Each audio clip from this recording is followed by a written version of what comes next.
Bismillah. Assalamualaikum warahmatullahi wabarakatuh. Innal hamdalillah nahmaduhu wa nasta'inuhu wa nastaghfiruh wa na'udzu billahi min shururi anfusina wa min sayyiati a'malina. Man yahdihillahu fala mudilla lahu wa man yudlil fala hadiya lahu.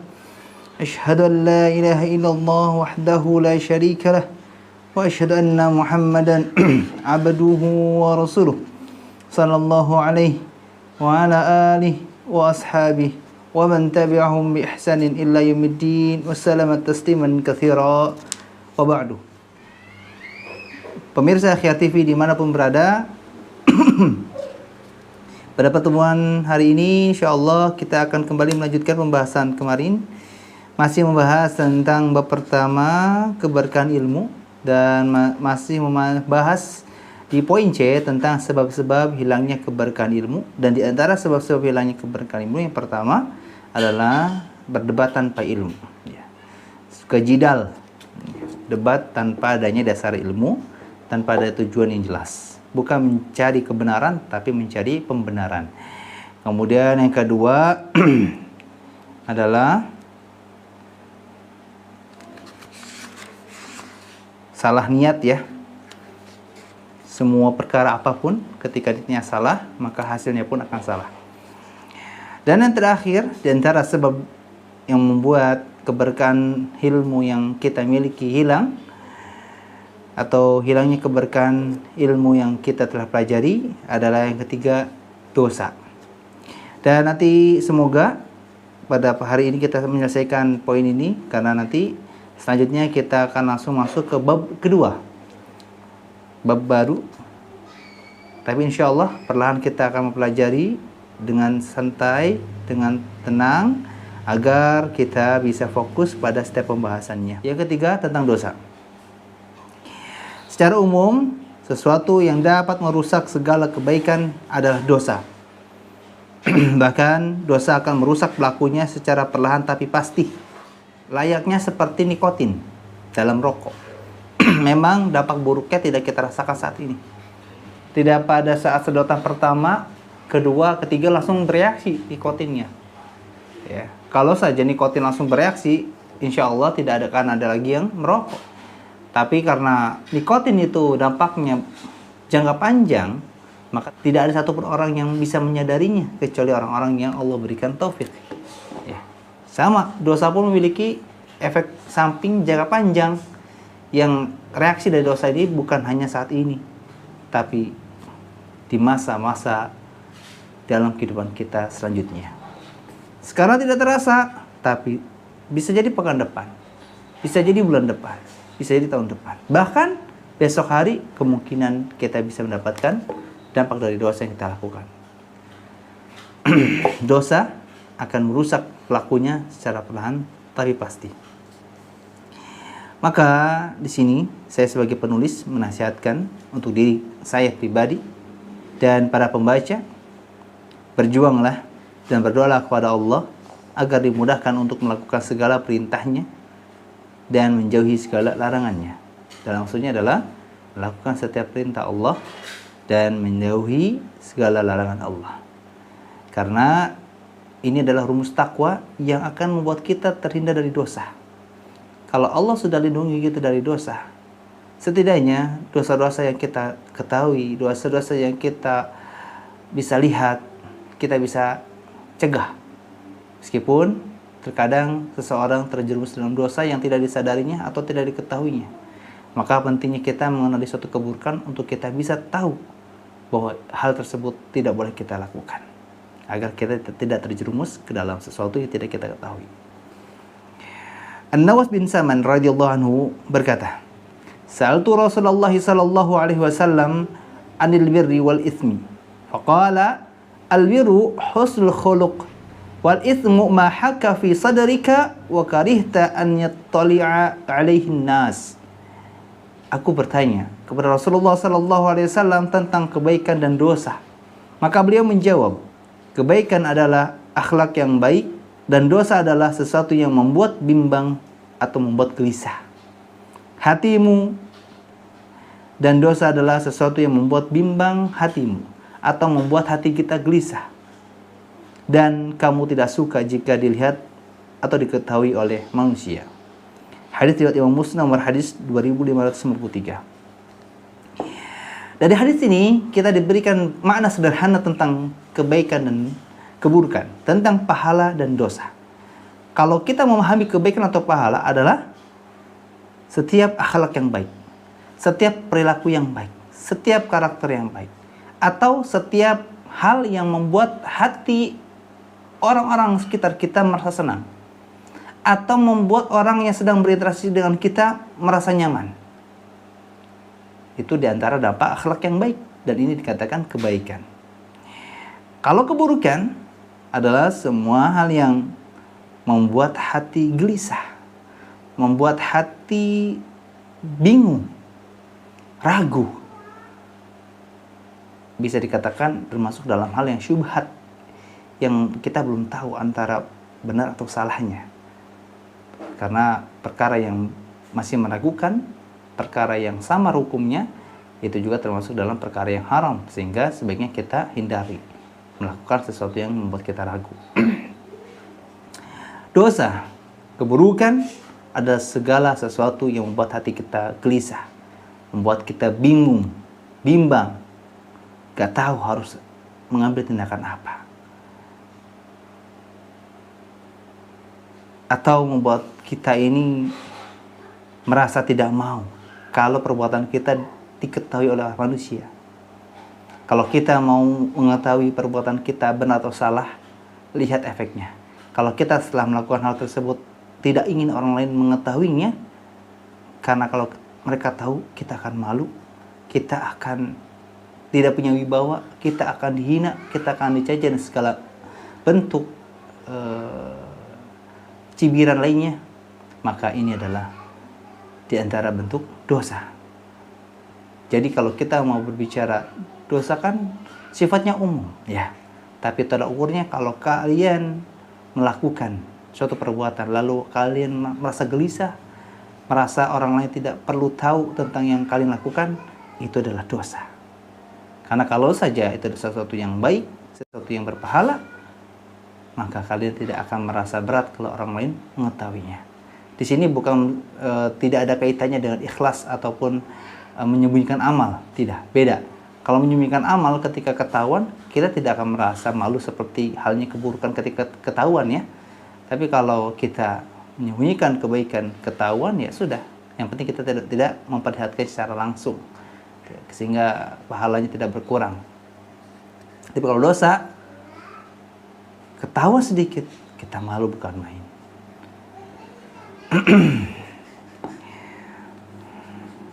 Semoga melalui hadis ini kita diberikan taufik, bisa memahami dan bisa menerapkannya dalam kehidupan kita tentang pahala dan dosa, tentang kebaikan dan keburukan.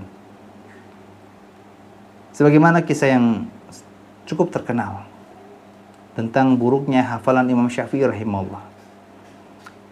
Al-Imam Muhammad bin Idris Asy-Syafi'i rahimahullah pernah berkata, "Syakautu ila waqi' su'a hifdhi fa arsyadani ila tarki ma'asi wa akhbarani bi anna al-ilma nur wa nurullahi la yuhda li'asi." Aku pernah mengadukan kepada Waqi', yakni guru beliau rahimahumullah, tentang buruknya hafalanku, kata Imam Syafi'i. Lalu beliau membimbingku untuk meninggalkan maksiat.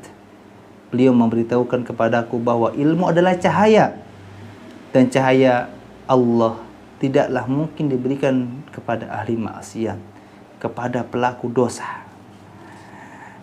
I'anatul Talibin jilid 2 halaman 190. Perhatikan, padahal Imam Asy-Syafi'i rahimahullah adalah orang yang hafalannya sangat kuat dan luar biasa kuatnya. Imam Syafi'i pernah bercerita, "Aku telah menghafalkan Al-Quran ketika berusia 7 tahun. Aku pun telah menghafal kitab Al-Muwatta karya Imam Malik rahimahullah ketika berusia 10 tahun. Ketika berusia 15 tahun, aku pun sudah berfatwa." Namun, orang sehebat Imam Syafi'i, kenapa hafalannya bisa terganggu? Ya. dosa, jamaah. Kadang bukan kecil atau besarnya perbuatan dosa yang kita lakukan, tapi ternyata besarnya sosok yang kita maksiati, sebesarnya sosok yang kita khianati, yaitu Allah Azza wa Jalla. Terkadang ketika kita pernah atau sering melakukan dosa, lalu muncul rasa takut, lalu muncul rasa sedih, bersyukurlah kepada Allah. Karena di antara pelaku dosa yang terbaik adalah mereka yang melakukan dosa, menyadari kesalahannya dan bertekad untuk memperbaikinya. Meskipun di kemudian hari dia terjerumus lagi karena lemah imannya. Dibandingkan orang yang berusaha tidak bermaksiat kepada Allah, tapi disertai dengan rasa angkuh, rasa takjub, merasa diri, kalau kalian mau tidak berbuat dosa seperti saya nih, saya punya kekuatan untuk bisa melawan hawa nafsu sehingga saya tidak seperti kalian yang mudah terjerumus dalam dosa. Perbuatan-perbuatan keangkuhan semisal ini justru akan menjatuhkan kedudukan orang yang bertakwa berada di bawah orang yang bermaksiat. Orang bermaksiat lalu mereka sedih, merasa malu, merasa ingin memperbaiki dirinya. Itu jauh lebih baik daripada orang yang bertakwa kepada Allah namun disertai dengan sifat ujub, bahkan bisa jadi takabur. Di sini bukan berarti kita membela ahli maksiat, bukan juga menghina ahli takwa, bukan. Tapi di sini kita berpikir objektif. Tapi ketika kita bermaksiat kepada Allah, tapi kita malah nggak sadar-sadar, ini yang jadi masalah. Sudah salah, makin salah. Yang jadi masalah, kalau kita melakukan kesalahan, diri kita tidak menyadarinya. Kita lanjutkan.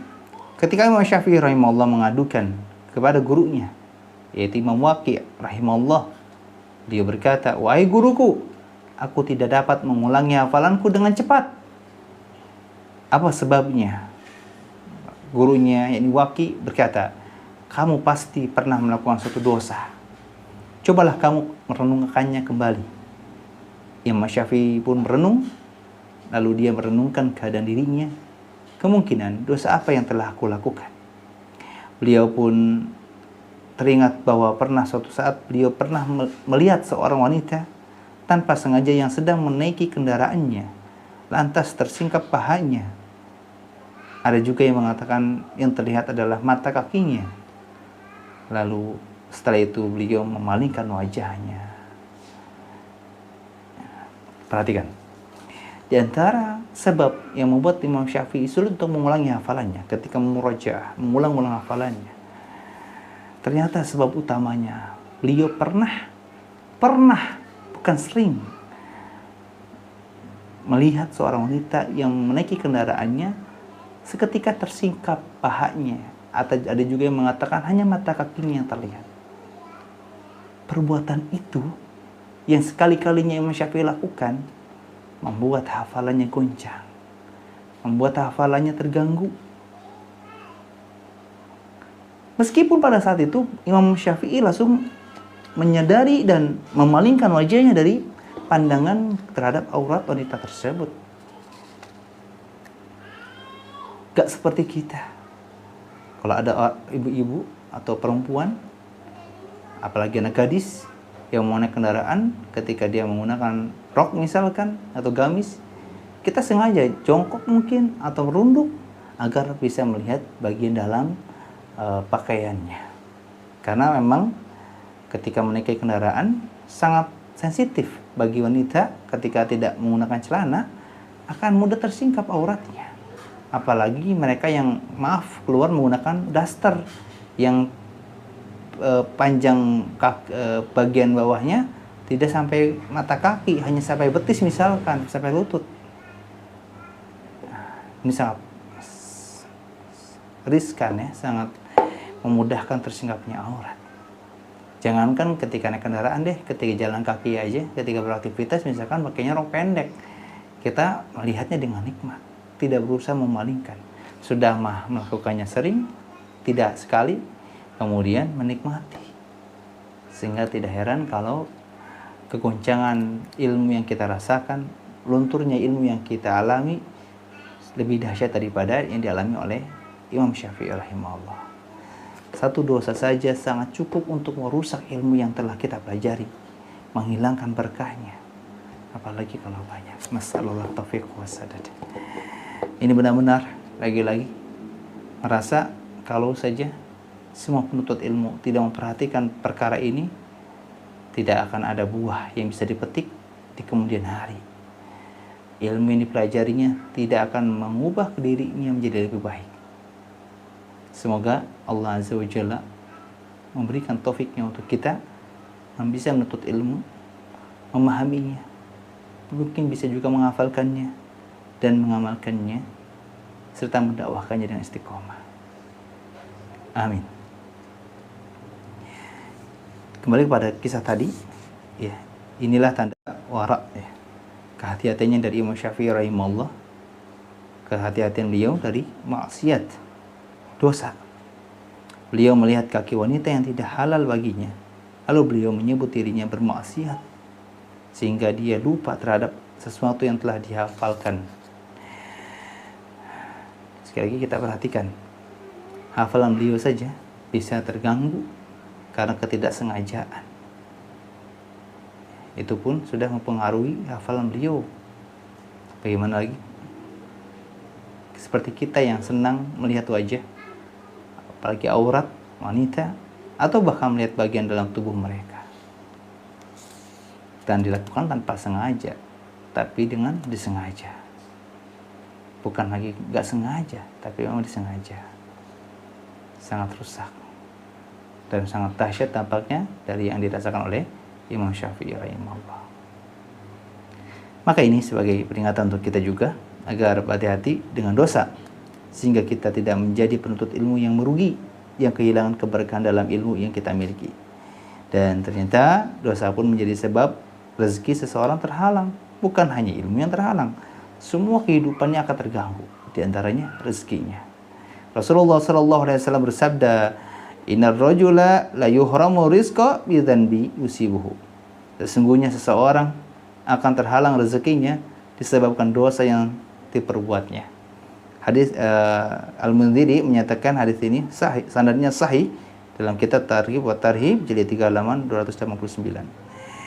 Rezeki bisa saja terhalang dengan sebab dosa.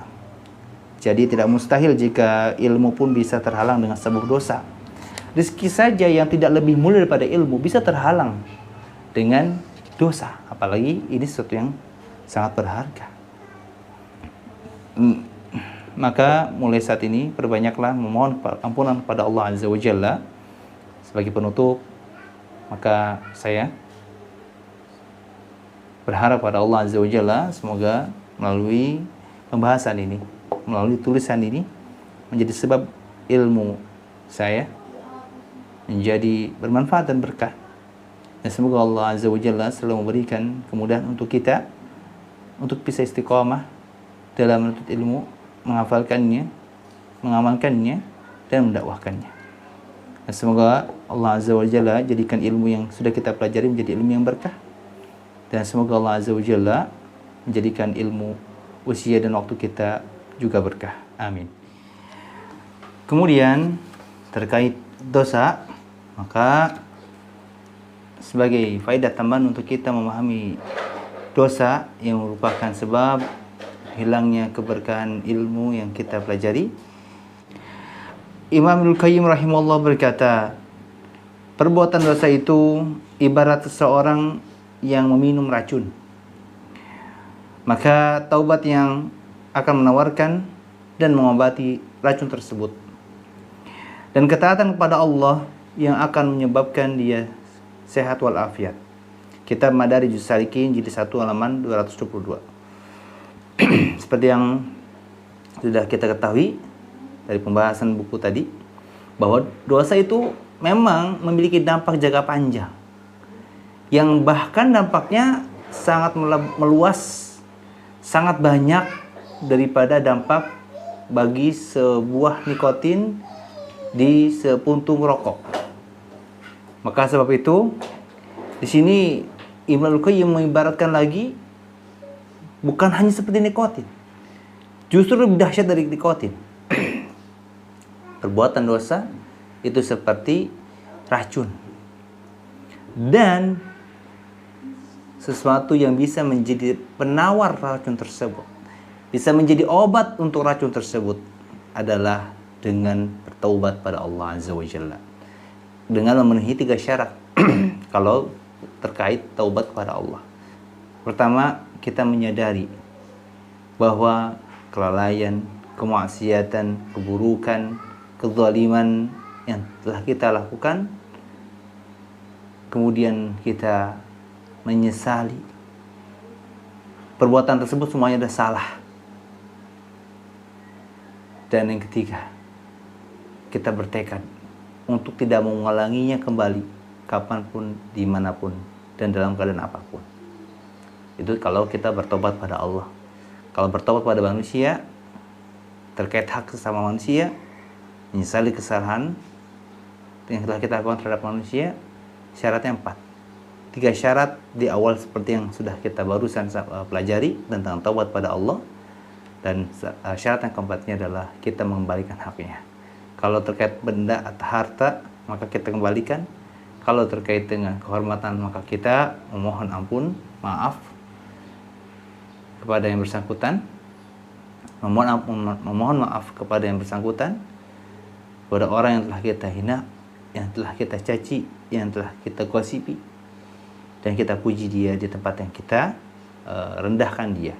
Dan di situ kita gosipin, sekarang kita hormatin, kita sanjung dengan kelebihan yang telah Allah berikan kepadanya. Dan kata Ibnu Qayyim bahwa dengan kita melakukan ketaatan pada Allah, justru perbuatan tersebut akan menyebabkan kita menjadi sehat walafiat. Sehat secara fisik dan sehat secara batin. Luar dalam kita dijadikan kondisinya sehat dengan ketaatan pada Allah, apapun bentuknya. Karena pengertian ibadah, pengertian ketaatan adalah semua perbuatan yang disukai, yang diridhoi, yang dicintai oleh Allah dan Rasulnya. Dan pengertian maksiat, keburukan adalah semua perkara yang tidak disukai, tidak diridhoi, tidak dicintai oleh Allah dan Rasulnya. Selain kemarin kita sudah paham bahwa pahala atau kebaikan adalah akhlak mulia yang membuat orang di sekitar kita merasa senang menerimanya, senang melihatnya, senang merasakannya. Sedangkan dosa dan keburukan adalah semua hal yang membuat hati gelisah, tidak tenang, bimbang, dan kita tidak mau orang lain mengetahuinya. Itu pengertian secara umum. Kemudian lebih dahsyat dari itu, Syekh Muhammad bin Shalih Al-Utsaimin rahimahullah menjelaskan, demi Allah, sungguh maksiat, dosa itu akan berpengaruh buruk terhadap keamanan suatu negeri, berpengaruh terhadap kemakmurannya, perekonomiannya, berpengaruh buruk terhadap hati masyarakatnya. Bahkan Rasulullah SAW bersabda, tidaklah ada 2 orang yang saling mengasihi karena Allah atau karena Islam, lalu keduanya berpisah, melainkan itu disebabkan dosa yang telah dikerjakan oleh salah seorang dari keduanya. Dan Syalbani menyatakan hadis ini sahih dalam kitab Sahih Al-Adabul Mufrad nomor 401. Dosa tidak hanya berpengaruh kepada pelakunya, tapi berpengaruh juga kepada orang-orang di sekitarnya. Teman dekat saja bisa pisah. Negeri aja bisa melemah keamanannya. Bisa merusak perekonomian negara. Bahkan bisa mempengaruhi kemakmuran negara.